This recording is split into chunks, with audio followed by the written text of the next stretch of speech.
Assalamualaikum warahmatullahi wabarakatuh. Perkenalkan, saya Riko Purna Rais dengan NIM 22017115. Saya akan mempresentasikan tentang perkembangan sastra perempuan dan sastra anak. Baiklah, kita mulai dengan sastra perempuan. Perkembangan sastrawan perempuan. Sebenarnya, pengarang perempuan telah ada sejak dulu. Novel modern yang pertama di dunia, Genji Monogatari, yang ditulis pada tahun 1000 di Jepang merupakan karya seorang wanita, Murasaki Shikibu, yang hidup pada tahun 975 sampai dengan 1015. Karya sastra Bugis Lagaligo yang berbentuk puisi merupakan puisi terpanjang di dunia dengan 7.000 halaman, ditulis pada abad 19 di bawah payogan Senin, seorang wanita, Siti Aisyah Witerunole. Dalam sejarah sastra Indonesia, tidak banyak pengarang perempuan. Begitu juga karya yang mereka hasilkan. Pada periode atau angkatan Balai Pustaka hanya ada Hamidah yang menulis Kehilangan Mestika yang terbit pada tahun 1935.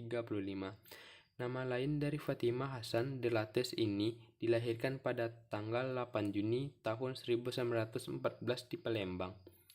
Sementara pada periode atau angkatan Pujangga Baru, ada pengarang perempuan bernama Selasih Selaguri atau Sari Amin, perempuan yang dilahirkan di Talu pada tanggal 31 Juli tahun 1935.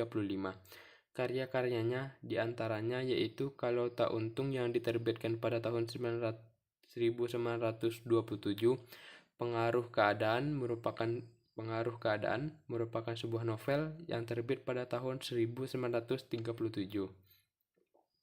Pada periode angkatan 45, ada beberapa penulis wanita seperti Esther-Ruqyah, Ida Nasution, dan Siti Nuraini. Esther-Ruqyah lahir di Purwakarta pada tanggal 25 April tahun 1927. Pernah menjadi sekretaris majalah Pujangga Baru dan anggota pimpinan Pusat Dekra. Karya-karyanya Tadarus adalah kumpulan sajak yang diterbitkan pada tahun 1952. Kawan-kawannya merupakan cerita anak yang terbit pada tahun 1955. Sementara itu, Siti Nuraini lahir di Padang pada tanggal 6 Juli tahun 1930. Pernah juga menjadi redaktur Gelanggang. Karya-karyanya berupa sejumlah puisi yang tersebar dalam berbagai antologi dan diterjemahkan Le Petit Prince karya Antonio de Saint-Exupéry tahun 1952. Perkembangan sastra anak.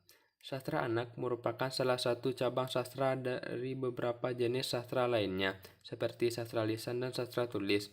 Dari istilah sastra anak ditunjukkan untuk seorang anak. Sastra anak dikelompokkan menjadi dua jenis, yaitu sastra anak karya anak dan sastra anak karya orang dewasa yang mengisahkan perjalanan cerita anak yang bertujuan untuk mendidik anak. Sastra anak di Indonesia mulai muncul awal tahun 70-an sampai sekarang. Dari tahun 70-an sampai sastra anak hanya dikenalkan kepada anak-anak dan masyarakat dalam bentuk teks dan buku. Sastra anak semakin dikenal karena kemajuan teknologi yang mempermudah menemukan bacaan cerita anak melalui media digital. Perjalanan sastra anak di Indonesia belum positif karena sejak dulu hingga saat ini sastra anak baru berkembang. Sastra anak belum menemukan dan merasakan adanya bacaan cerita anak yang diidolakan. Hal ini disebabkan oleh kurangnya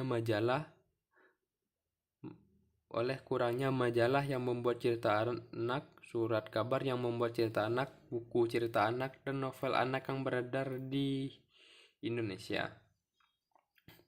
Minimnya perhatian terhadap sastra anak dari berbagai kalangan dipengaruhi oleh peninggalan pemerintah Belanda pada masa kolonial yang tidak mengizinkan sastra berkembang secara bebas, khususnya sastra anak.